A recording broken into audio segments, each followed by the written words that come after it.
The Man from Snowy River by A.B. Banjo Patterson. There was movement at the station, for the word had passed around that the colt from old Regret had got away and had joined the wild bush horses. He was worth £1,000, so all the cracks had gathered to the fray. All the tried and noted riders from the stations near and far had mustered at the homestead overnight, for the bushmen love hard riding where the wild bush horses are, and the stock horse snuffs the battle with delight. There was Harrison, who made his pile when Pardon won the cup, the old man with his hair as white as snow, but few could ride beside him when his blood was fairly up. He would go wherever horse a man could go. And Clancy of the Overflow came down to lend a hand. No better horseman ever held the reins, for never horse could throw him while the saddle girths would stand. He learnt to ride while droving on the plains. And one was there, a stripling on a small and weedy beast. He was something like a racehorse, undersized, with a touch of time or pony, 3 parts thoroughbred at least, and such as are by mountain horsemen prized.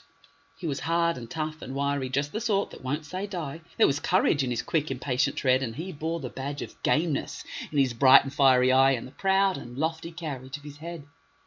But still, so slight and weedy, one would doubt his power to stay, and the old man said, "That horse will never do for a long and tiring gallop, lad. You'd better stop away. Those hills are far too rough for such as you." So he waited, sad and wistful. Only Clancy stood his friend. "I think we ought to let him come," he said. "I'll warrant he'll be with us when he's wanted at the end, for both his horse and he are mountain bred.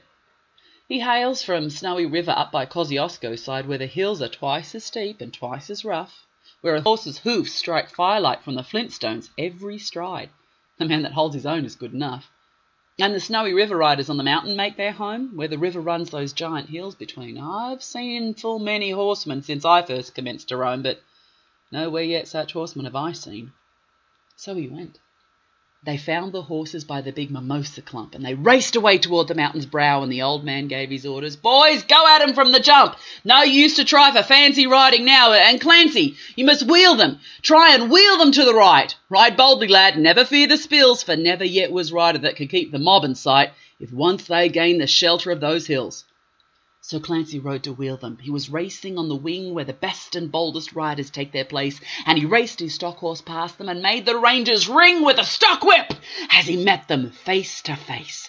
Then they halted for a moment while he swung the dreaded lash, but they saw their well-loved mountain full in view, and they charged beneath the stock whip with a sharp and sudden dash, and off into the mountain scrub they flew. Then fast the horsemen followed, where the gorges deep and black resounded to the thunder of their tread, and the stock whips woke the echoes, and they fiercely answered back from cliffs and crags that beetled overhead, and upward, ever upward, the wild horses held their way where mountain ash and Currajong grew wide, and the old man muttered fiercely, "We may bid the mob good day. No man can hold them down the other side." When they reached the mountain summit, even Clancy took a pull. It might well make the boldest hold their breath. The wild hop scrub grew thickly, and the hidden ground was full of wombat holes, and any slip was death. But the man from Snowy River let the pony have his head, and he swung his stop-whip round and gave a cheer, and he raced him down the mountain like a torrent down its bed, while the others stood and watched in very fear. He sent the flintstones flying, but the pony kept his feet. He cleared the fallen timber in his stride, and the man from Snowy River never shifted in his seat. It was grand to see that mountain horseman ride. Through the stringy barks and saplings on the rough and broken ground, down the hillside at a racing pace he went, and he never drew the bridle till he landed safe and sound at the bottom of that terrible descent. He was right among the horses as they climbed the further hill, and the watchers on the mountain, standing mute, saw him ply the stock-whip fiercely. He was right among them still, and he raced across the clearing in pursuit. They lost him for a moment, where the 2 mountain gullies met in the ranges, but a final glimpse reveals on a dim and distant hillside the wild horses racing yet, with a man from Snowy River at their heels. And he ran them single-handed till their sides were white with foam, and he followed like a bloodhound on their track till they halted, coward and beaten.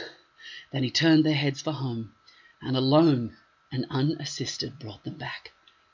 But his hardy mountain pony could scarcely raise a trot. It was blood from hip to shoulder from the spur, but his pluck was still undaunted, and his courage fiery hot, for never yet was a mountain horse a cur.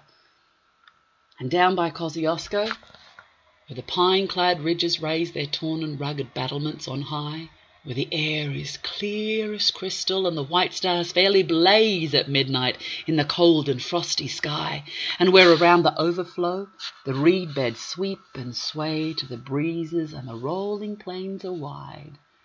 The man from Snowy River is a household word today, and the stockmen tell the story of his ride.